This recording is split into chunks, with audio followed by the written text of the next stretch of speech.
Thank you for coming. Please don't go away just because of the noise. That's going to stop. This is the very last event in 5 years of Humanitas Historiography programs, and I'm delighted that we're doing it here in the Natural History Museum, and with a fantastic lineup of panelists who are going to talk to us about the past and its publics. I just want to say a few thank yous briefly before I hand over to Professor MacMillan, who's going to chair the session tonight to explain how it's going to work. I want to thank first and foremost George Weidenfeld, who's no longer with us, for having the idea for the program, which I think has been amazingly successful, which I think he would have been pleased with. I need to thank Len and Emily Blavatnik and the Blavatnik Family Foundation for generously sponsoring the series and making it possible financially. I want to thank Victoria McGuinness, Hannah Penny, Sarah Bebb, and all the people at Torch who provided logistical support and administrative assistance in making the events work. Natalia Borg-Garkova and her colleagues at the Weidenfeld-Hoffmann Trust, formerly the Institute for Strategic Dialogue, in providing all the support for me in running the events. And most of all, finally, I'd like to thank Simon Schama for coming to us from an extraordinarily hectic schedule of planning an extraordinarily ambitious series of films that he's engaged in at the moment, and for making such a lot of time to not only to give us a lecture on Monday, to participate in the roundtable this evening, but also to meet with graduate students and undergraduates, to exchange emails with people, to be invited to breakfast at random by our second years, and do all kinds of other things. It's been really wonderful having him here, and I really want to say thank you very much, Simon, for making the time to be with us.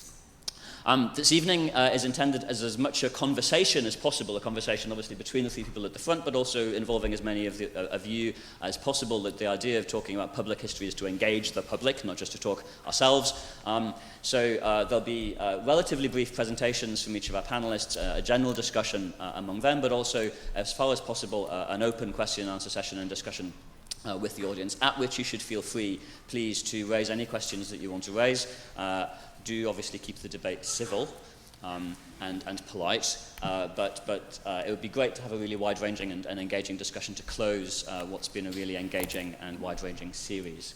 I just want to finally introduce Margaret MacMillan before she introduces everybody else. Professor Margaret MacMillan is, as probably you all know, an extremely distinguished international historian, author of a landmark book on the 1919 Versailles settlement, Peacemakers, but also of books on the use and abuse of history and on history's people, so very much issues that we're addressing tonight. And she's the warden of St Anthony's College. She's going to be chairing the panel, and I'm going to turn over to her now. Thank you very much, Margaret, and thank you for coming.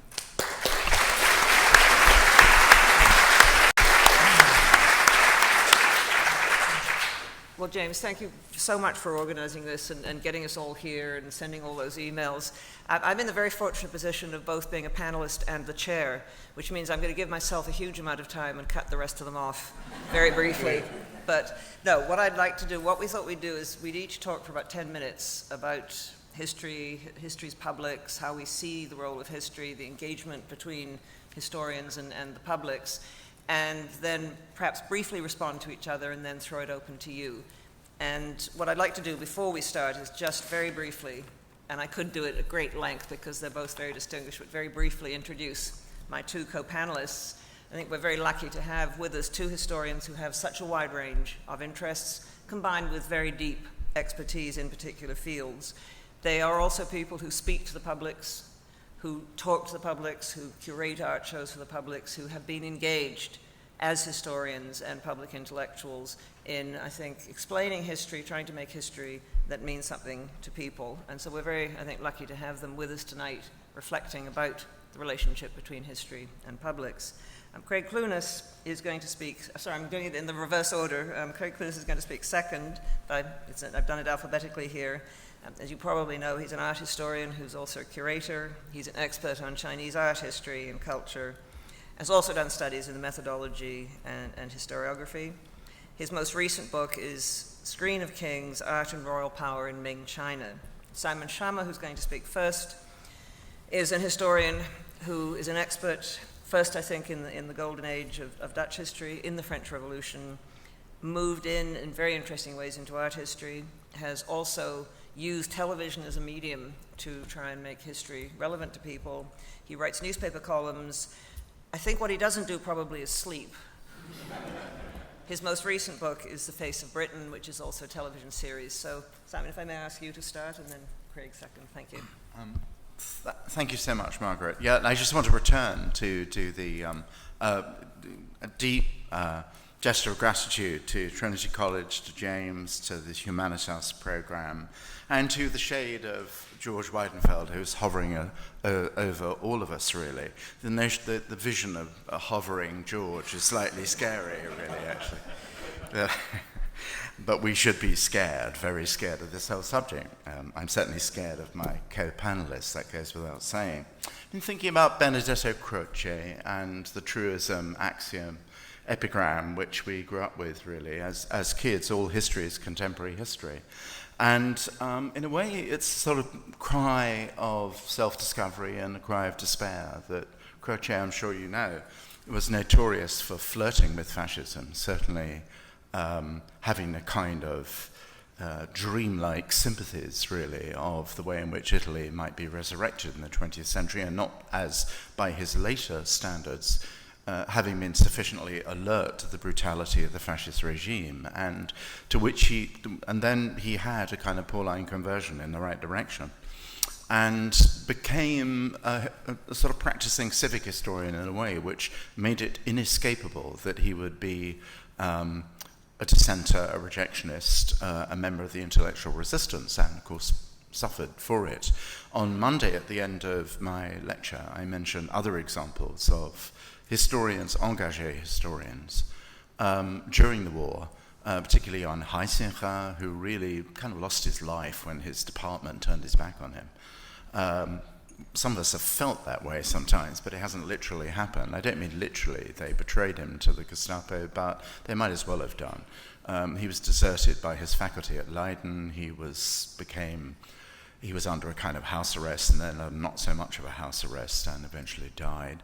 More famously and more terminally, Marc Bloch.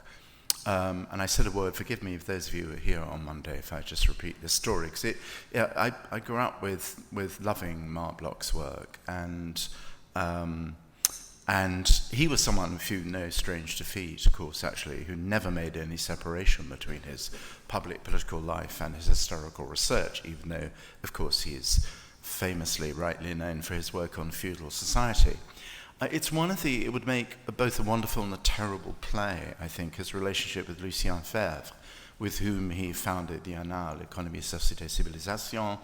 And the story of what happened between them has made me think and feel differently about the Annales, which was mother's milk to me when I was discovering social history and anthropological history, a bit in a way Monsieur Jourdan discovers he's been speaking prose. In the 1960s, because Febvre, also intrinsically and intellectually a great historian, they were both faced with pressure from the Vichy authorities to drop Bloch, being a Jew, from the masthead. And Febvre began with a slightly timorous reluctance to do that. But when it was put to him that really the operation of the Annales would have to close down, he went to Bloch, in effect, and said, well, the survival of the Annales is the most important thing, isn't it? And a friend of Bloch said, it's actually not the most important thing.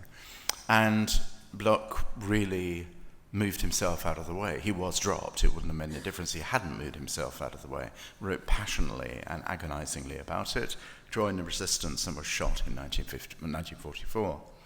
So with those kinds of ghosts lying upon one, it's weird, really, to think when I was an undergraduate in the 1960s, the notion of an engaged historian was thought to be vulgar, was thought to be intellectually deforming. It was called presentism. And the ghost that was being laid in that case was, of course, Thomas Babington Macaulay, because the equation was made that actually the engaged historian was essentially embarked on an exercise of self-congratulation. Essentially, if you were Macaulay, everything was leading inexorably on the speeding locomotive of progress, and the essential objective was to discover the genealogy of the wonderfulness of how we now are.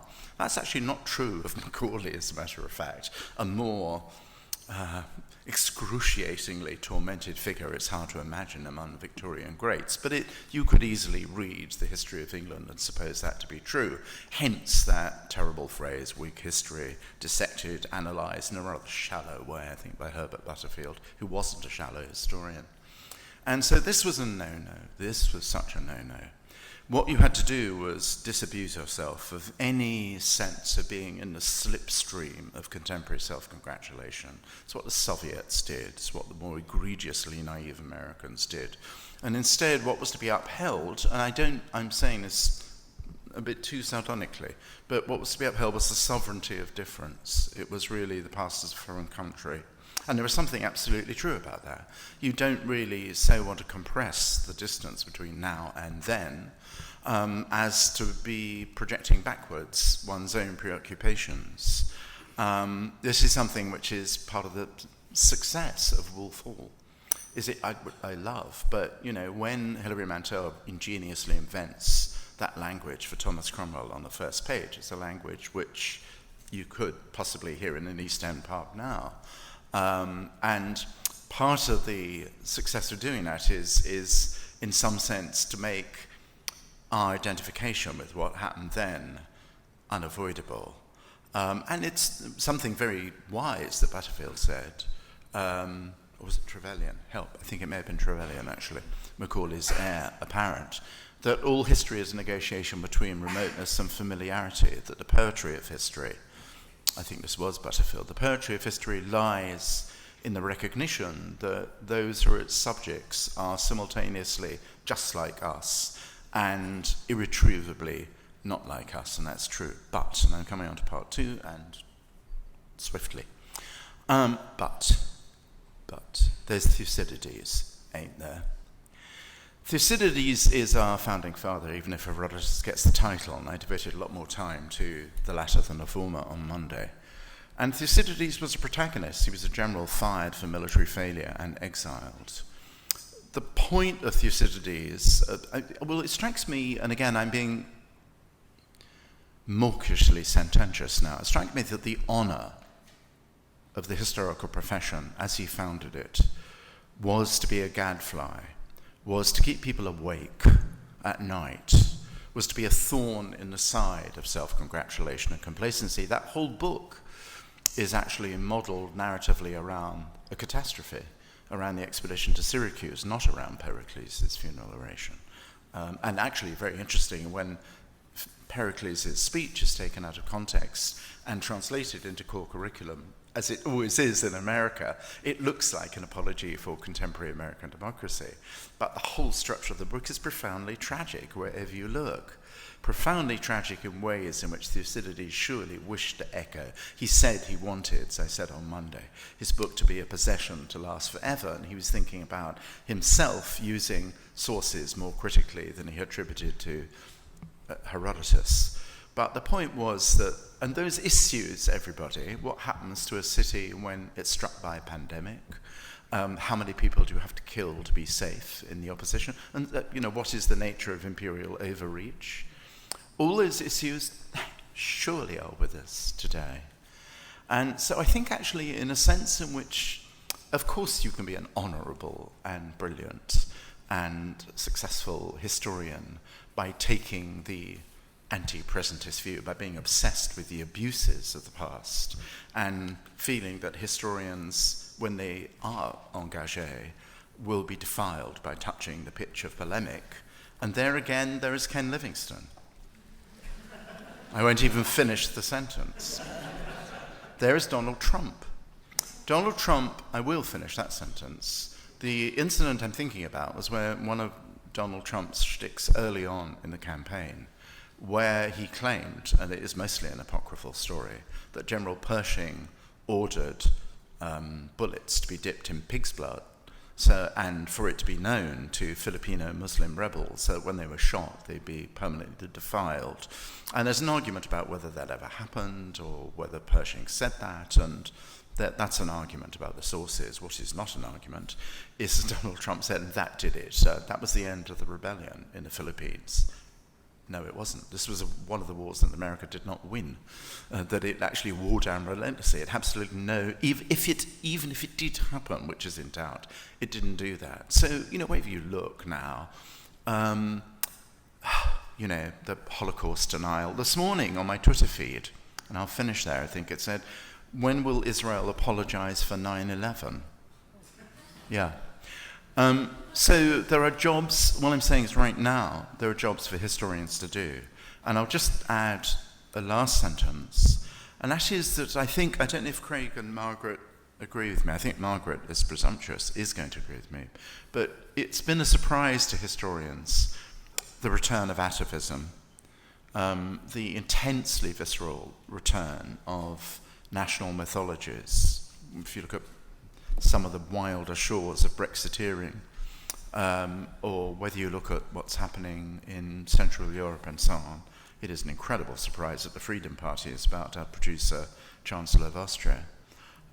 This has been a huge surprise, and it was not sort of what on the cards of the world in the 1950s and 60s and where I grew up. And this is something where if historians recuse themselves from intervening in the puncturing of dangerous mythologies about tribal allegiance, then we are possibly being a little dishonourable, and if not dishonourable, cowards. Thank you very much. Thank you. Craig. Thank you. I'm going to avail myself of the crutch of some images, because I'm going to talk about China, and I'm going to talk about some material that I don't think is going to be very familiar to people. It may be familiar to some people in this room. So one of the ways in China in which the history reaches a large public is through the very popular television serials that deal with episodes of China's past. And one that was broadcast in 2009, which happened to be when I was in China on a research trip, was Zheng He Xia Xi Yang. Zheng He Sails the Western Seas. This was on television more or less every night, 59 episodes. They were 2 hours each. This was a colossal production. It's a big country. They do things on a very, very big scale. And the context of this, or rather what this television series is about, is the series of imperially commissioned voyages in the early 15th century into the Indian Ocean, through which the new Ming state in China sort of encouraged and intimidated states of the Indian Ocean to enter into the kinds of diplomatic relations with it that are sometimes called the tribute system. So, this was lavishly done, wonderful kind of spectacle. The actor who played the Yongle Emperor, Tang Guoqiang, who's a big star of Chinese television, has played a number of kind of important historical roles in the past. He's played the great war sort of magician Zhuge Liang.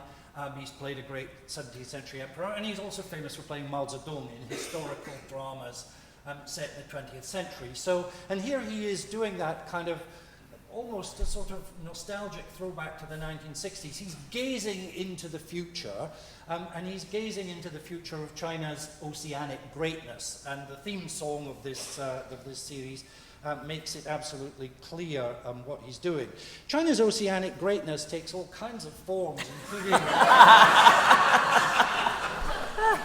including kind of the discovery of exotic and primitivist maidens on islands in the South Seas. So, this thing goes along. So, it's quite easy to, before we start mocking that kind of public history, we might think about the Borgias and the Tudors and the ways in which those sort of things come to us now. And of course, to pick up on something Simon just said, this is absolutely to do with self-congratulation. This is I've often thought that 1066 and all that, one of my very favorite kind of pieces of public history that I still turn to all the time, it starts by saying, this history exists to console the reader. No other history does this. Actually, it seems to me almost all history exists to console the reader in one way or another, or lots of the not so good history exists to console the reader.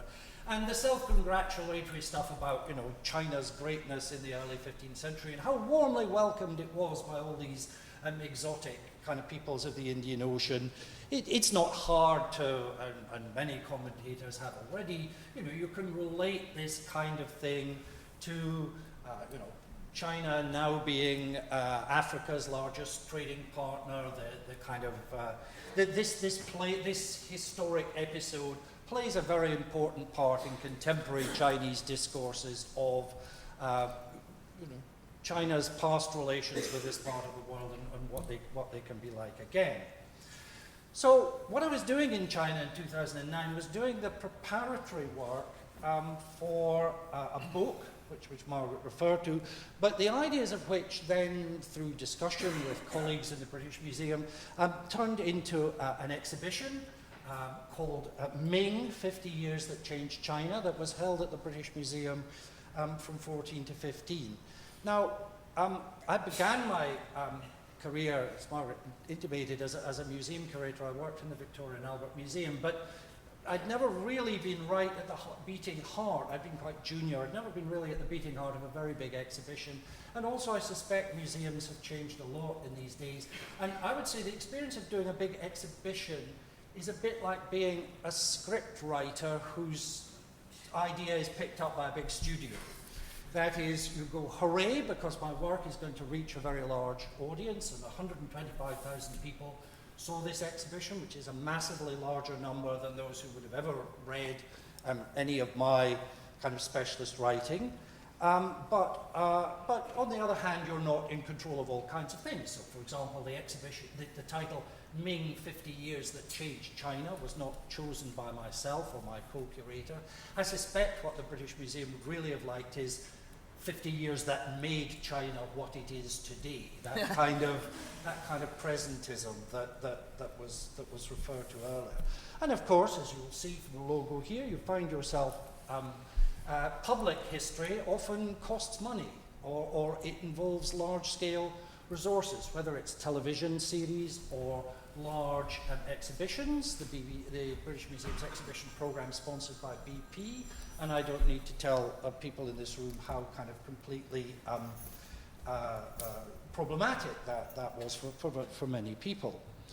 Immediately, almost as if we had kind of lined him up, about 3 weeks after the exhibition opened, Xi Jinping said, "Several thousand years ago, the Chinese nation trod a path that was different from other nations' culture and development. It is not a coincidence that we started up socialism with Chinese characteristics. It was decided by our country's historical inheritance and cultural traditions. History is created by the people, and so is civilization. We should be more respectful and mindful of 5,000 years of continuous Chinese culture." So the sense is that any presentation, I mean, this is the issue that I felt, how does one present this to an audience in a way that has kind of integrity, but that cannot not be being done in a larger context. You cannot pretend that this larger context simply doesn't exist. Particularly as one of the things we very much wanted to do in this exhibition was stress not just the kinds of things that people might imagine they were going to see in an exhibition of Ming art, but also those kind of things which draw attention to the connectedness, the very particular kinds of connectedness in China in this early part of the 15th century. So the Chinese porcelain that is modelled after Islamic metalwork shapes, or this Quran, the earliest dated Chinese Quran, written in Beijing in 1401 by a member of its large Muslim community. So in a way, what we're doing by that is trying to complicate Xi Jinping's kind of China's specialness and difference and so on by talking about its relationship to other things. One of the objects in the exhibition, which I was sort of most excited to get, was this gold ingot dated 1419, which was very recently excavated. It was excavated at the beginning of this century from a tomb in Hubei province, a tomb of a minor aristocrat, collateral member of the imperial family. And it has this inscription on it which says that it was bought in the Western Ocean. That is, it claims to be the gold of the Western Ocean being the Chinese name for what we call the Indian Ocean. And this is in fact the only surviving object which can be identified as claiming, whether it's true or not, claiming that it comes from this particular series of expeditions. I mean, I happen to believe this is absolutely genuine, but I have heard a very distinguished historian who I won't name say, you know, this fits so well with contemporary Chinese agendas about what they want to say about the peaceful and trade-based nature of their relationship with the Indian Ocean in the 15th century, that it's been faked up. I don't personally believe that, and I could go into arguments as to why not. But that and the bell at Zhenghe, this is one of the kind of star items right in the center of the new National Museum of Chinese History in the center of Beijing. Happy to lend those kind of things because, you know, although they make a point we want to make, that China was not isolated, was connected to the rest of the world, there's equally the problematic thing that you can't pretend that you're not also, that the thing will be read in certain ways that you don't completely control. Now I want to be a bit more optimistic about the past and its publics in China and talk just a tiny bit, now I hope this isn't too technical, about the nature, about the Chinese language and the language as a resource. This is the cover of the English edition of the biography of Jim Morrison, frontman of the Doors, a notoriously wild man who kind of lived fast, died young, and left a good-looking corpse. The biography had been published under the title "No One Here Gets Out Alive." This Chinese, Zhou Meren Chu Ji Huo, is what you get if you put that phrase, "No one here gets out alive," into Google Translate. And actually, it's perfect. It is Chinese. It's not. This is not a crack at Google Translate. It's a perfectly kind of accurate translation, word for word, of the statement. But that's not what the Chinese edition is actually called. The Chinese edition is called 此地无人生还. That is written in classical Chinese, a form of Chinese that was the written form of the language hundreds and hundreds and hundreds of years ago, but which still exists very much in the present. For example, it is the kind of language in which the dialogue of historical series like that are used. And it's very recently, particularly in internet culture in China, become a resource for what you might call sarcasm about the powers that be. It's being used in China by people on the internet, and almost as if people, if people were to say, you know, "Prithee, sirrah, I doubt that be the case." You know, it's that kind of use of the past by a public which completely sort of circumvents some of the official historical narratives, and which gives me, in particular, or gives me, you know, a certain amount of optimism that, try as one might to kind of impose a particular reading of the past, and China, goodness knows, is one of the places where the state puts a huge amount of resource into that. People find ways of coming at the past which don't absolutely have to swallow those stories. And that I find a source of comfort in this, as Simon Schama said, extremely dangerous and in some ways troubling world. Thank you very much. Thank you. Thank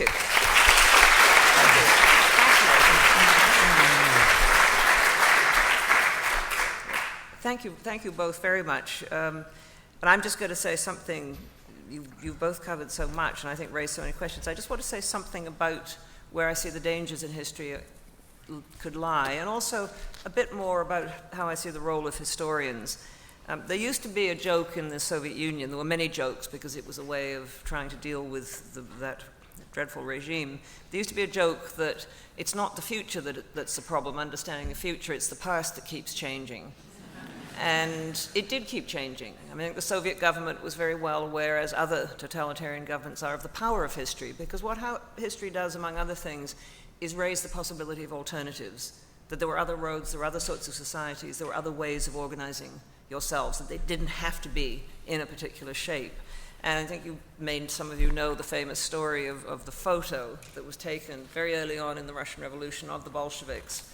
And Lenin was their key figure, he'd really the central figure in the revolution, on one side, one end, a rather small and insignificant Stalin, who was indeed insignificant in making the revolution of 1917, and then a lot of other Bolsheviks.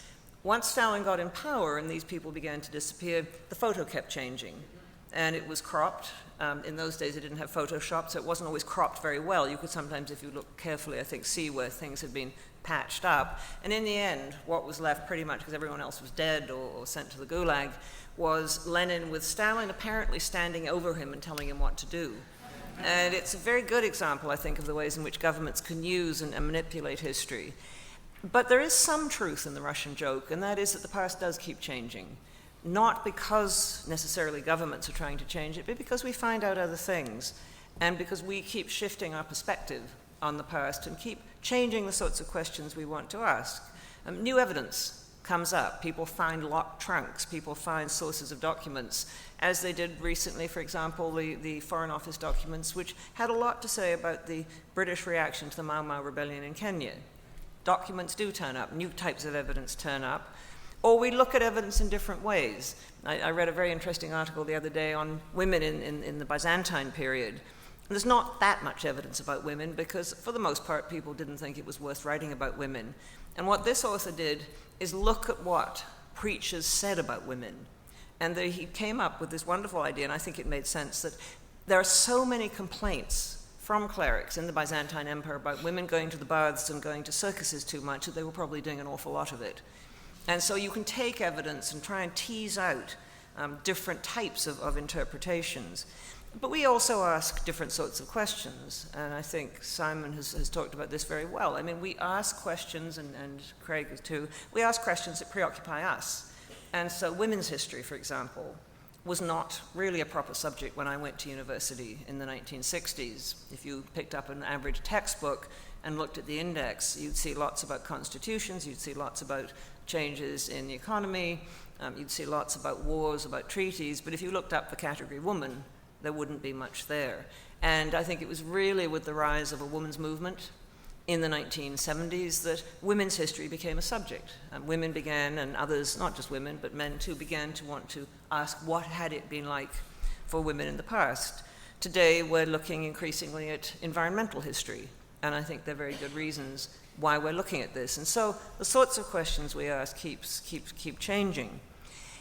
Nevertheless, I think history can be a dangerous subject, and I think Simon referred to this, the reappearance of what seems to me a terribly 19th century sort of history, these national histories, which give a very limited history. They posit that something called the nation was there in the past, like a sort of solid object, that there was something called the Serb nation, or the Croat nation, or the Chinese nation, and it somehow persisted through time, and all you have to do is uncover the story, that this has always existed. And such stories are often told either in terms of great humiliation, which serve as a sort of rallying point. You think of the Serbian nationalist history, which so focused, and it didn't always do this, but by the 19th century was so focusing on the Battle of Kosovo in 1389, the great defeat of the Serbian people, which became a central part, at least for Serbian nationalist historians, of the injustices and the miseries that the Serbian nation had suffered, but also a story of redemption, because the legend at the Battle of Kosovo is that Prince Lazar, the night before the battle, had a vision, was visited by a holy vision, and was told that he had a choice. He could either die on the battlefield the next day, but if he chose to die, his people would be resurrected one day.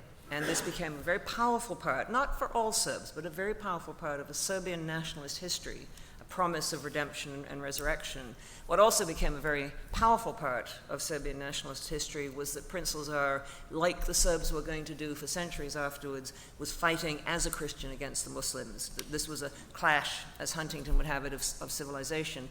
In fact, the story is much more complicated than that. There were Serb Christians fighting with the Ottomans. One of Prince Lazar's own sons went on to become an Ottoman general. But this was not the story that got told in the nationalist histories, and I think we still see these sorts of nationalist history today, and they seem to be coming back.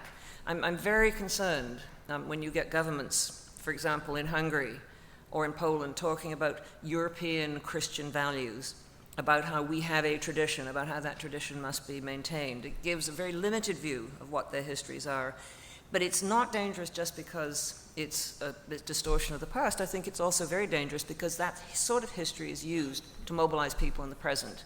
It's used to inculcate a sense of perhaps grievance, a sense of redemption, a sense that things are going to get better. You see the same thing with the sorts of history that Islamist jihadists tell, that ISIS, or Daesh, if you want to call it that, tell, that once there was this golden age for Muslims when they all lived in harmony before the divisions between Shia and Sunni emerged, and that golden age will come again, that it can be used, this story is used to project into the future and to mobilize people in the future.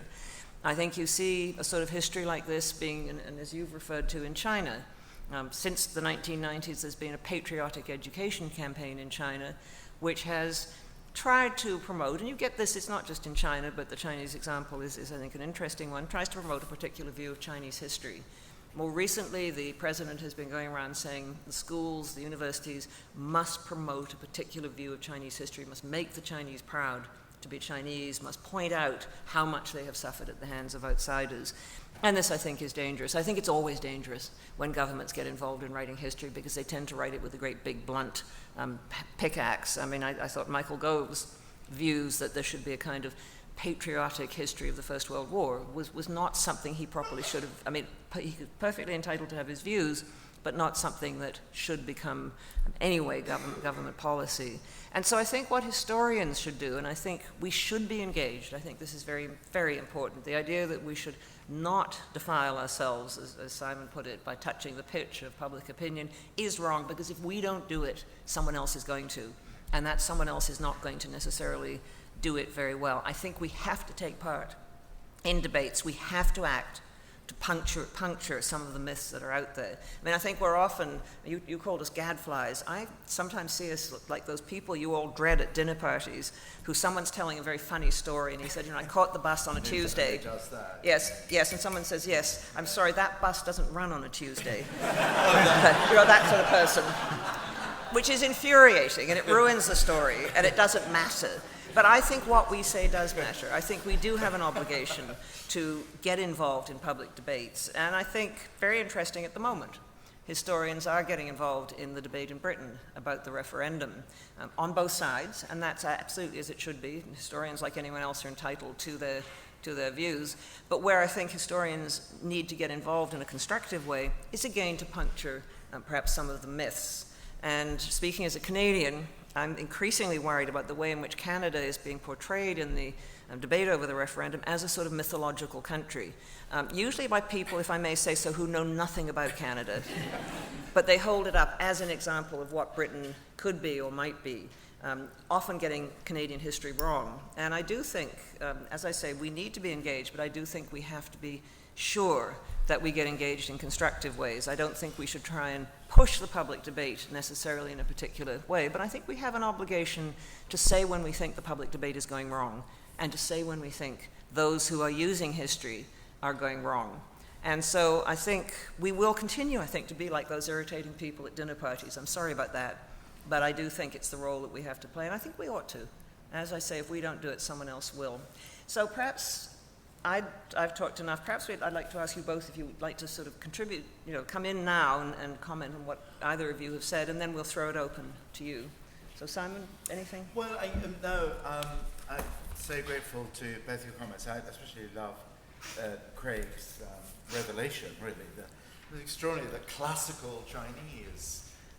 You then, was the potential instrument of sly sedition, really. It'd be more like, you use sort of cod Shakespeare, but it'd be more like using Latin or something, really. It's it's just wonderful. But I did want to sort of take that point further. It seems, we've got, alas, we're all kind of on the same page. That's a downer, isn't it? For a start. So we're not arguing very fiercely with each other. But I did want to raise this issue of form. We can indeed be the person who says, and we do, that bus doesn't run on Tuesdays.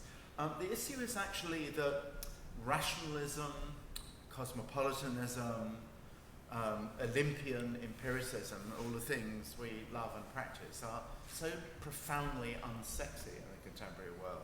You wish they were it is a question. I'm being facetious there, using that word. That there's a sense what Donald Trump has going for him, as someone who lives in America, or probably Marine Le Pen, or I can't remember his name actually, the successor to Jörg Haider in Austria. What they all have going is the kind of like what West Ham did to the Manchester United bus yesterday. I have this kind of visceral, fierce, violent sleaziness, which sort of sets the insides boiling both with rage and pride.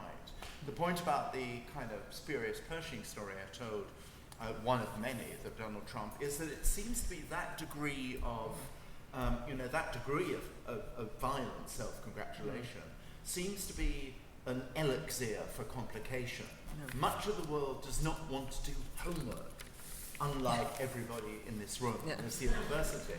It wants a kind of enchanted route to everything getting better overnight. And it is a kind of poison charisma that's at work here. And we are really poorly equipped. Do my columns in the FT going to make a difference? Almost certainly not. I will go on writing them. I love Linda Collins, our column about imperial nostalgia. And maybe it's not for us, but we need to kind of discover a form, actually, where we can change minds at the kind of enraged mob level. I don't quite know what it is. Okay, great. Yeah, I mean, certainly, the return of atavism, absolutely. And I was wondering while you were saying it, kind of what you thought about,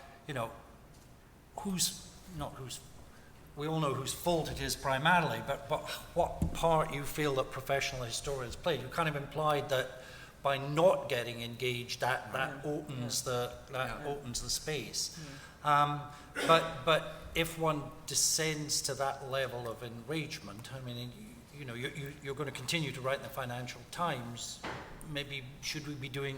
Do you have ideas? Should we be doing something else? Should we be writing more stuff for the television, or more drama for the television? Yeah, it's drama. Yeah. It's drama that the is Twitter sphere is a horrible place, but it's not good to keep out of it.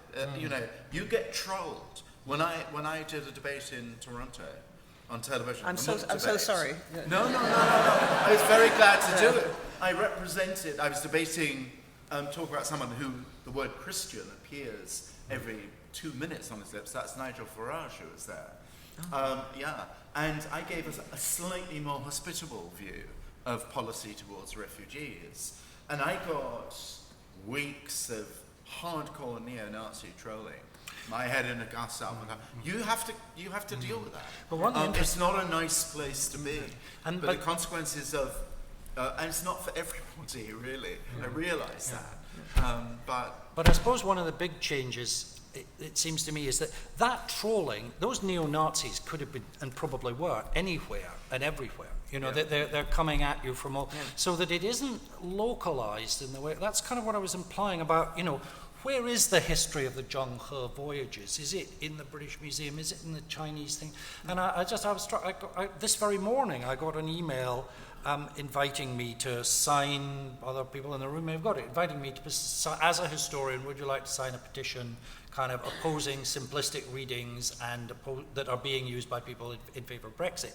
And I paused over this because it said, as a historian of Britain and Europe, you have been, and I thought, well, I'm not a historian of Britain and Europe. I've never written anything about the history of Britain. I've never written anything about the history of Europe. Am I allowed to have a view? I mean, I'm British, but am I allowed to, am I allowed to have, so that in some ways that kind of, the sense that their history is their history and our history is our history, and maybe that what we need to be doing is, as historians, is taking responsibility for history as a kind of almost now as a global phenomenon. I mean, I think that's true. It doesn't, because we can't now say, well, it's horrible what's happening in Hungary, but I'm not a historian of Hungary, so I have no locus standi. But I think what we know about is evidence, and I think we can have views. We can say, look, let's question some of this. I mean, I do think I wouldn't take a view on Ming China unless someone said to me, do you think there's anything, in the story that the Ming colonized Africa. And I'd say, well, there's no evidence for that. You know, I do think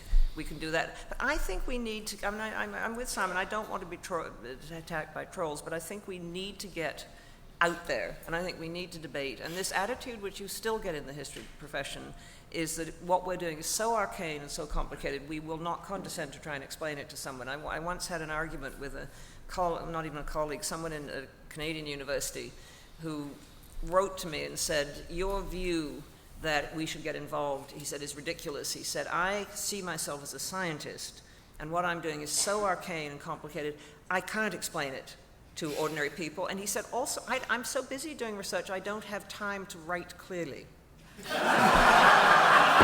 So, you know, wasn't it wonderful? I said, may I quote you on that? Did he get tenure? Yes. Oh, he already had tenure. And he was very, I met a student who'd been in his master's classes, and she said he was great on the theory, but never actually read anything about what was actually happening. But I think, there is that attitude. I mean, I think television is a good medium. I think radio is a good medium. I think writing in ways that are accessible are important. Advising, or if we get listened to, advising on historical movies. I mean, it is so irritating to see historical movies where they get it completely wrong. I don't know how many people saw that. There was a wonderful, and they wouldn't have listened to us, but there was a wonderful, not so wonderful, Robin Hood with Kevin Costner. Oh, yeah. Which had a feminist Maid Marian. Well, it just doesn't work, and he was a deeply caring, sensitive man in touch with his inner feelings. I'm not sure. On that, I want to kind of vent just for a moment, actually, about War and Peace, which, was a good thing to happen. War and Peace, the TV. But I was actually thunderstruck that I think if you dared to take Count Leo Tolstoy aside and ask him, what's the single most important page? And which page is your heart's blood stained the writing? He would say the moment where Pierre goes to André on the Battle of Borodino as a kind of, a curious viewer of what is about to unfold. And André does not want him there. And he treats him to a lesson against the romance of war, saying war is murder. It's killing. We kill as many as we can of them without a twitch of remorse, and they're the same to us. It's profoundly, Tolstoy, of course, had been in war himself, profoundly modern, and it's so deeply the essence of War and Peace. The love bit, of course, of Pierre and Natasha is the opposite. And they cut it. I was absolutely thunderstruck. It's not even very long, and it is actually deeply dramatic moments, isn't it, actually, because Pierre is, he's never quite the same again after that, actually. I think you'll have to become an internet troll and tell them how much you hate them. Do you want one last word and then we'll throw it open? No, I'm happy to. Okay, and I don't know if there's anyone with a microphone or you're just going to have to shout. Okay, the gentleman right there. Yep. Do you panelists think that one of the main reasons that we haven't, that some historians refuse or are reluctant to get involved in cultivation, is that we fundamentally don't like being wrong? And that this is impeding, in my view, what we really should be seeing is great. The modern trend is towards internet personalities and internet shows. And so why can't we have a great internet history so we're not reduced to sniping the sidelines or trying to, or trawling those that have got it wrong in the first place, actually shaping the narrative and engaging in the most popular media that we have. So you're not suggesting we sort of have something like The Apprentice where we all battle with each other and then get thrown out? No. Okay. Craig, do you want to? Yeah, I mean, I think we can think of examples of historians in the public sphere who have, and I'm honoured to be sharing a platform with one of them, who kind of, by just sticking to their guns and maintaining their integrity as historians, have gotten themselves a hearing. I mean, I think I would feel that Mary Beard was another one of, was another example of that kind of thing.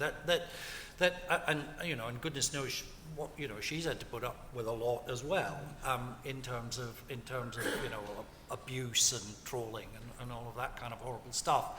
But there is some evidence that kind of just keeping on with integrity will will in some cases, maybe not in all cases, but will in some cases have results. And there have some of us, kind of, I don't like the phrase dumbing down, but I mean, maybe it's more like frivolousing up, rather than, it's gotten a bit frothy sometimes. And there is homework to be done as well, and we're not living in a culture that kind of favors the doing of homework, in all kinds of areas. I mean, I think if you had 3 scientists sitting here talking about the public engagement of science and how much the public understands about, basic concepts like risk and so on, they would be saying kind of some of the same sort of things about, we need to get out there, but then we can think of positive role models and positive examples there too. Can I ask you a bit where are you? Oh yeah, hi. When you said internet narrative, did you mean organising internet debates, or I wasn't quite clear how you saw it happening? But the idea would be internet debates or sort of series that are broadcast on the internet. So the customized for. Yeah. I think that's very good. I Yeah. think that's terrific. Yeah. I will see you after class. Okay. I would say that a guy called Mark, Hartford, I think, did an ingenious thing. He did a docudrama, but it was a very good one, and very, very, it was entirely of the truth and of the documents about the last days of Robespierre and the Terror. And it was followed, I think it was actually after the Wannsee conference programme, and it was followed by, Susanna Lipscomb's up there, you were in the Anne Boleyn one, right, Susie? Yeah. And what the genius was that he actually, it was rather brilliantly shot. It was, his whole sense is there's a lot of history happens. Oh, the one on decision, Britain's decision to go First World War was another one. Yeah, it was shot entirely in a committee room, and that was indeed the case at the Committee of Public Safety. And he had many people, Hilary Mantel, who wrote a rather extraordinary book on Saint-Just, but he had me and Slavoj Žižek, and we were not in the same room together. And we were, at it. We could not have been more ferociously opposed. Did you see this? And it was so cunningly edited. It was as though we were kind of Danton Robespierre or something like that. We were arguing. It was as though we'd become sort of protagonists in the French Revolution drama. But what we had to say was, it may well be you can never have a revolution without breaking eggs, but does it have to be the biggest bloody omelette in the world or something? So we were at odds, and it was very ingeniously done, and that could be, what you are asking for, I think, is going to happen. Actually, it needs a kind of rather brilliant organising, producing. There you are. New career. Yeah, new career for you, I think. Okay, I think what I'm going to do, I have 2 questions. Maybe I'll take them both. So the gentleman here and then the woman a row behind. Yes. I've been listening to this debate with growing interest and agreement, and I find myself nodding off, but also with increasing unease. The reason I say that is because I'm married to a teacher of history in a secondary school, and was trying to reconcile this view about selection of facts and presentation of information to provide a view in a way which can be palatable in the sort of simplistic way that unfortunately one has to teach history in schools. My wife had to deal with teaching Roman Britain, Tudors and Stuarts, and Nazi Germany. So what's your question? You should repeat the question. Yeah, I will. The point here is how does she manage to reconcile the demands of a curriculum that looks for a simple and easy solution to provide information to children with the complications and complexity of quote the truth and the different interpretations. Okay, thanks. Yep, thank you. I think I've got it. I don't know, you probably couldn't all hear it, but how do you, I think especially teaching younger children, how do you reconcile what is often a complicated story of the past with the need to make it comprehensible to them and simple to them? I would quibble a bit with your idea that there's something called the truth in the past. There are different... He was doing the finger thing. Yeah, finger thing. Okay, thank you. So let me just, if I may, I hope I got your question right, and perhaps the lady there, and then we'll ask panel to deal with both questions. Yeah. Well, in fact, it's quite handy because I'm a teacher, and my question is, you are asking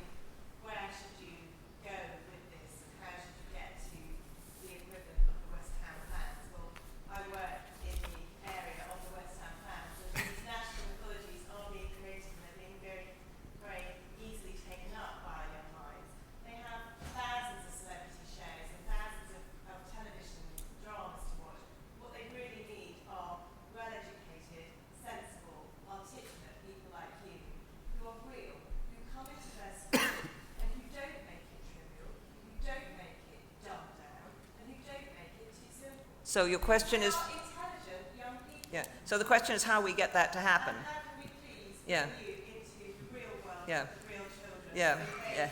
can dispel these myths for themselves? Yeah, thank you. So I think both questions about how we teach history to the young, and if I can just start usurping my position as chair, I mean, I think one of the things that's terribly important is to get children interested, and I think that means stories, but also to get it into the conversation early on that it's all right to have different opinions about the past, that there is not a single version of the past, that in fact looking at the past, engaging with the past, is a constant process of questioning. You've got to get the facts straight. You've got to know what happened when. But the idea that it's an open-ended story, I think, is a very important one. So, Simon, would you like to weigh in on Well, this? no, I'm moved with both the small and the big end by both your remarks, and it is very important. I actually do go into schools in New York, actually, a bit. The curriculum is in flux yet again, isn't it, really? Yeah. I mean, Michael Gove, who had an extremely, crudely narrow view, and then had an even worse one, the indispensable names and events, then ended up with a really interesting document, which was a critical view allowed for an awful lot of actually debate about what had made Britain at the end. And then I think, having done that, you then left that job. But that's all of a prelude in which to say that if I was designing something which joined up the dots more, and Margaret obviously is incredibly right about story, it's astonishing to me that the Civil War isn't part of it, really, that there's a huge jump post-Tudor. And the Civil War, families are divided, religions are divided. Hello, 21st century. Yeah. It's extraordinarily powerful piece of storytelling. The king loses his head, another one. It has absolutely everything. I'm not proposing that should be the kind of uber module, but that's an instance really where it's entirely possible to actually show quite young kids, really, how you might take one position and take another. And just when you think Charles I is deserving everything, he gets, you can, a kid can make his case at his trial that Parliament had no jurisdiction with great coherence and authority. And you can do that, and kind of wherever you look, I think, actually, there's so many historical ways in which that could happen. Great. Yeah, I maybe have a slightly different take on, well, no, I don't think it is a different take. I mean, because I work on the history of China, which isn't generally part of the furniture of people's education in this country. They might, and I'm afraid I'm not familiar with the kind of curriculum today, but people might have heard of the Opium Wars, or they might have heard of the Cultural Revolution if they're doing the Cold War or whatever. But the sort of, does the Tang dynasty come before or after the Song? How many people feel really kind of confident? How many people? Okay, that's a kind of which comes first? William the Conqueror or Queen Elizabeth kind of question, right? Now, in a way, my education in studying China at university from kind of quite a young and probably overly impressionable age was very much in a model of you either knew everything or you knew nothing. It was a kind of classic Orientalist model that you were either a specialist on China or you didn't know anything. So there was everything. It was a kind of zero-sum game. You knew everything or you knew nothing. And I've been very committed to the value of knowing a little bit. I think it's valuable to know a few things. So you would have to spend a long time to know all about all of the history of China, but you wouldn't have to spend very long to know a few things. Similarly, you wouldn't have, the history of Russia or the history of Canada. These tend to be things that it's felt you either need to know everything about them or you know nothing.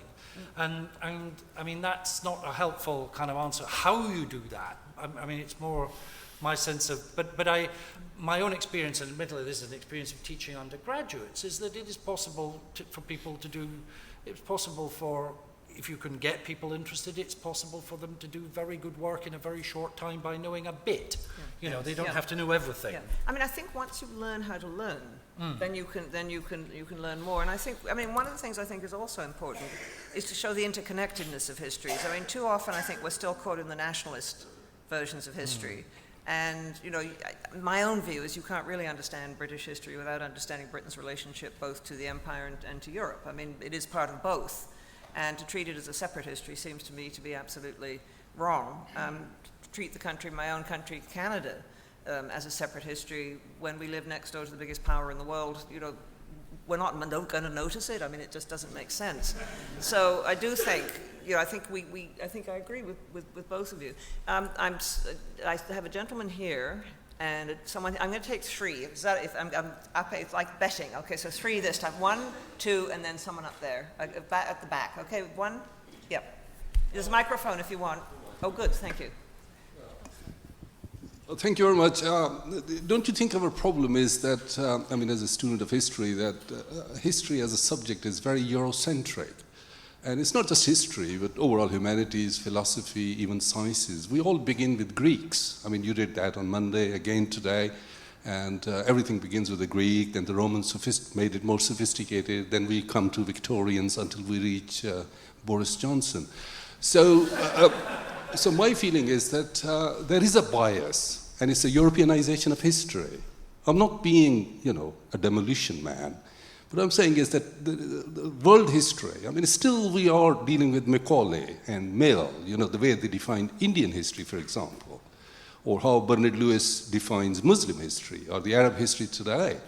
So I think the problem is that we have confined world history to Europe, and the rest of them stay, quote-unquote, barbarians. So unless, I think, preeminent historians like you use all the channels and make it into world history, and not make European history into an exceptional kind of history, different from the rest of the world, or the rest of the world has to match up to this history, I think we will be dealing with this kind of problem, unevenness. And that's why you get the responses like nationalist history. Nothing wrong with national history. It's the nationalist history which is problematic. So your question is, you're asking us to agree with you? Yeah? Okay. But yeah. Okay, I think there's a lady just here. If you could just pass it back this way, actually. Thanks.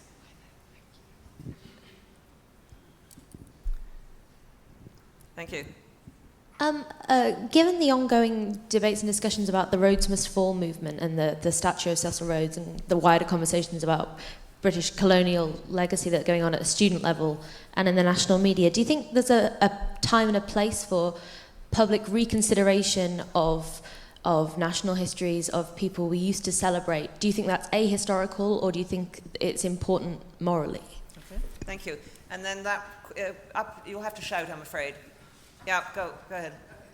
Dr. MacMillan, we've been talking about the teaching of history and historians engaging with popular perceptions. But Dr. Schama, can you hear me? Yes. Yeah. Okay. Dr. Schama, you mentioned the engaged historian and a certain type of engagement in politics and contemporary events, which can also become part of the package. And Edward Thompson did a brilliant job of becoming probably one of the most engaged historians of his generation. In his work against the bomb and whatnot. And yet, I was chatting with him about him with Eric Hobsbawm before he died. And Hobsbawm felt that a lot of E.P. Thompson's work had taken him away from his better historical research. And Tony Judd has written about him in his excellent essay in the book Reappraisals. And I think that part of the problem historians also have is being very engaged with their age. And would you like to comment on this?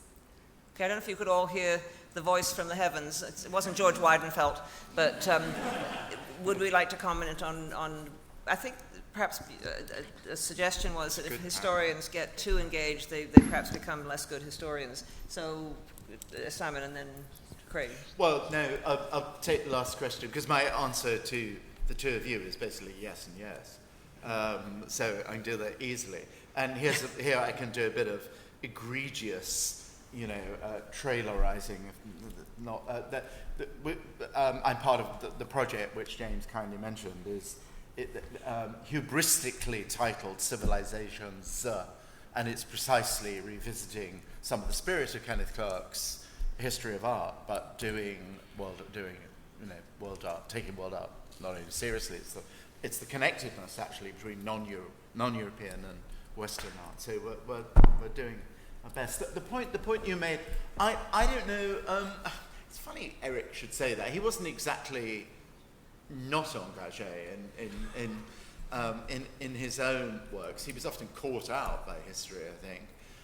But it's sort of it's so mistakenly headmasterly to think you have a kind of quota of research to fulfill. And if you're not doing it, then somehow the world is a poorer place. As you exactly said, Edward Thompson was an extraordinary, romantic, charismatic, rhetorical figure.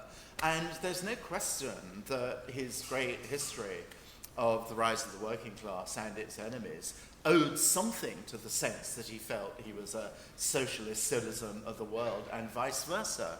And the passions flowed both ways, with no harm to either, in my view. Hey, do you want to come in? Well, I suppose I'm a yes and a yes as well. I mean, obviously, I'm not going to, centricity. I mean, yes. I mean, I think the history that people are taught in this country is far too Eurocentric. But that's just all there is about it. But then it's quite possible that I think the history that's taught in Chinese schools is too Sinocentric. And in all of those, everywhere in the world on the primary school classroom, there is a map of the world which has us at the middle of it, isn't there? Yeah. The one that was on my classroom wall as a child had Europe in the center of the world, and Asia's over there, and America's over there, and America's and in China, the maps on the classroom wall have China at the middle and America over there and Europe over there. So that's again a kind of, I mean, there are two levels. I think tactically, yes, I'm doing my best to make the curriculum less Eurocentric by teaching students about the art of China and getting them to think seriously about it and getting them to engage with it, not as a, and sort of, it's almost about how you present things to people. I mean, if you say to people, this is completely different and you'll have to have your brain rewired in order to understand this, you're going to get one kind of response. But if you just say kind of, okay, let's get stuck in, it's amazing what people will take. Yeah. I'm still with this lady, my new friend, the teacher, and we have, in the United States, in middle school, junior high, and at high school, there is world history. You get 1 year. There are more hours a week, actually, you get in history than you do in this country, rather extraordinarily. Yeah. And immediately the problem arises, doesn't it, actually? How much can you do in a couple of hours a week? And given that you always seem to start, really, with the Aztecs, who never go away, actually.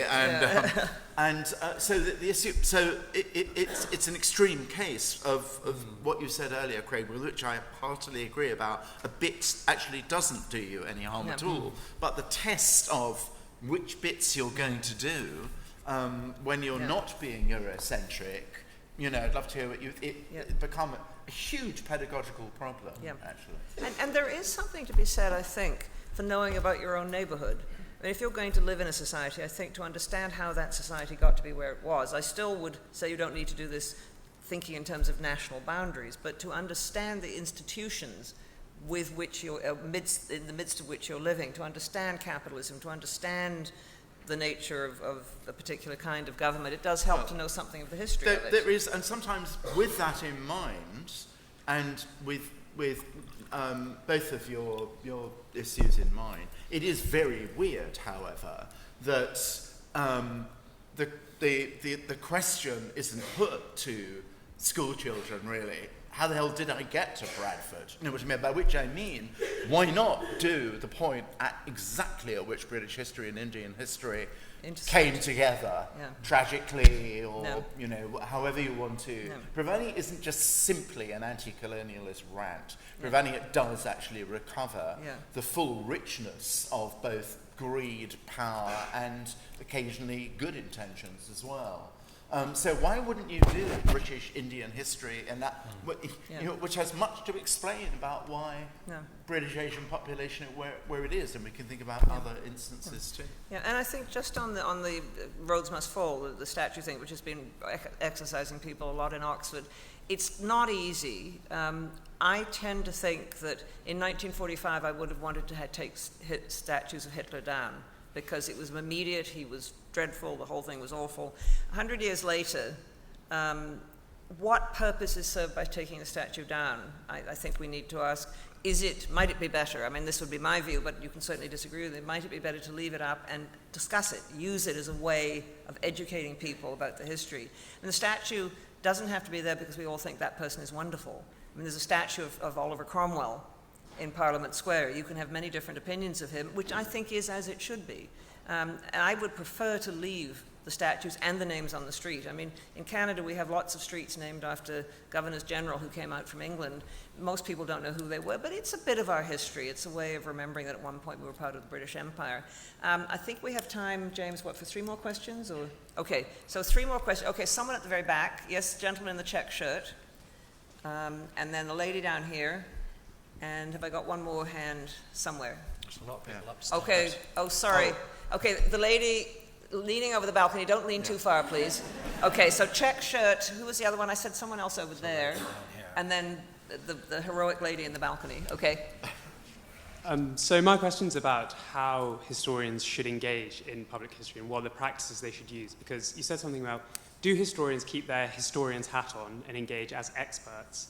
In which case the dialogue has this problem that I think it becomes excessively pedagogical. It's almost as if the historian tells the public, this is the history that existed, or almost as such. Because I'm thinking about in India, the problems that have come up around from the 1990s onwards really about mosques and temples and how history can't really adjudicate on the birth of gods effectively.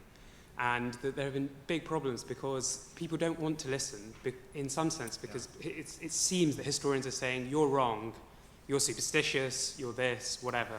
And there might be a problem in that. Do we engage with historians' hat on, or do we join the public in a debate, in a dialogue over what's going on? Okay, thank you. And I think we had a question. I pointed at someone down here. Where was it? This lady right here in the front. While we're getting the microphone, I'll ask our friend in the balcony if she would like to shout down to us. I was just wondering, particularly with regards to the history of Chinese art and in a global history, how you would combat the very simplistic narrative of East meets West. Yeah. That kind of lazy go-to. Good, thank you. I don't know if you all heard the question, but if we're going to encourage people to look at Chinese art, how do we get away from that old narrative of East meets West, or West meets East? Here's the West, we all sort of understand it, there's the exotic East. I mean, I'm slightly adding to it, but I think, is that the sense? And then if we could have the lady right at the front here, thank you. It's on. I'm probably rather going back to the teaching bit, but I do wonder whether people actually know what is really being taught in history in schools, because a lot of what you are saying, and I've read in the press about what we should be doing, I seem to have been doing for the last 30 years. So I do wonder whether actually there's perhaps more of it than you realise, and whether anybody else would agree with that. I don't know. Are you a teacher? I am, yes. Yeah, well, thank you. This is very reassuring. Have you been teaching the Civil War? Yeah. Wow. Well, I did go around schools when I was actually, and that was really and British India, and the Empire, and all this sort of stuff. But where maybe, do you teach? In the Cotswolds. What kind of school? Comprehensive. Well, no, they're not called that, are they, anymore? Yeah. Well, you're a hero. Honestly, I did go around schools, lots of them, all over the country, and that was not But that's School's History Project. Pardon? School's History Project. How many hours a week do you teach history? Not quite 2. Yeah. Okay, I think we've got 3, thank you, very good questions here. So, Craig, I'm going to ask you to start, and then... Well, can I start with kind of East and West, which, is obviously has been the kind of structure that's been, that a lot of this has been cast into. Well, I think the ways one kind of attempts to overcome it are, first of all, by acknowledging that this is how it's been, that this is how it's been done, that you have to kind of try and make people a bit conscious of, I think I think audiences can take sometimes quite complex ideas, and that a little bit of, I mean, not too much, but a little bit of kind of meta-history or historiography, or, you know, how did we come to think about it in this way, is not a bad thing. Now, I mean, I suppose I'm thinking this is different in terms of, in the context of the Ming exhibition, the very powerful presence of material objects can do things that kind of mix up people's sort of preconceptions about things. You know,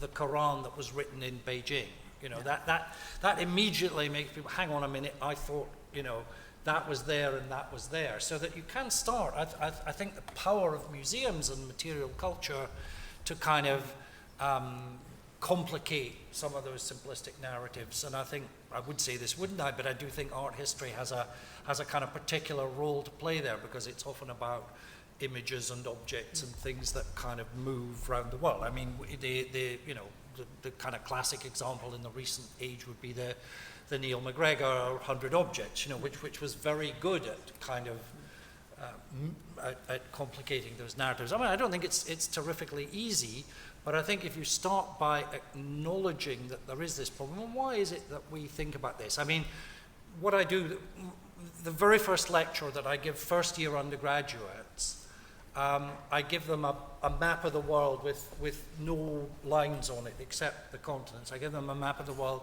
and I ask them to draw a line around the West. Not the East, because if I ask them to draw a line around the East, people kind of in this country sort of think they know where the East is, but if you ask people to draw a line around the West, immediately that throws up, well, is Australia in the West? You know, so you're putting that, you know, at the beginning of the first lecture for first-year undergraduates. You're saying, look, we need to talk about these things. We need to think about them. Lovely. Simon, do you want to do anything? No, I think your question is very tough, particularly and a very good one. I have to say, thank you everybody, actually, in any case, because the questions have been annoyingly fabulous, you know, really. And yours is very tough, you know, when you said, well, it's all very well to really try and bring, you know, communities into connection with each other through history. That's really what you want, and most of us, I hazard to say, possibly all of us, want from history. And yet people, they're just, you know, they tune out something which doesn't actually ring the bells of their own initial, you know, the dreaded identity politics or identity politics of faith. You just have to fight that fight somehow with whatever means, with the web, with books, with whatever means, whatever arrows we have in our quiver. And I'll just say this at the risk of, again, sounding horribly sententious, is that for me, at any rate, history has always been about alterity. It's always been about why I loved it, why I still love it, is that it's about discovering people who are not like you, who are separated from you in time, for a start. A bit like you, as I said, the Butterfieldian thing. But essentially are separated from you in time and geographical space, and it's an imperfect encounter between you and your subject matter, really. And if you somehow wrap that up into a kind of punching fist of erudite literature, however you then, you know, deliver the knockout in whichever medium, you won't entirely have lived in vain as an historian. I think the great thing, and you've both shown it, is that history should be fun. It's interesting, it's fascinating, there's always something new to find out, there's always a new part of the world to find out, there's always a new period in history to find out something about. And I do agree so much with Simon and Craig that what it does is it can and should expand our imaginations to think of other worlds in which people held values that were not ours, that did things in ways that were not ours, is very good for us. And I think, if anything, I mean, it should be fun, it should be entertaining, and maybe teach us a little bit of humility, that we are not the cleverest and the most advanced peoples in the world, that there were lots of other people in the past who may have done things differently, but who did things well, and I think that's important to remember as well. So I think I'd like to thank you all both very much indeed, and thank you. Very good questions. I'm sorry we didn't get to them all, and I apologize for everyone whose arms I missed. But I think it's a tribute to both of you that you provoked so many questions that we couldn't have answered them all. So thank you both very much.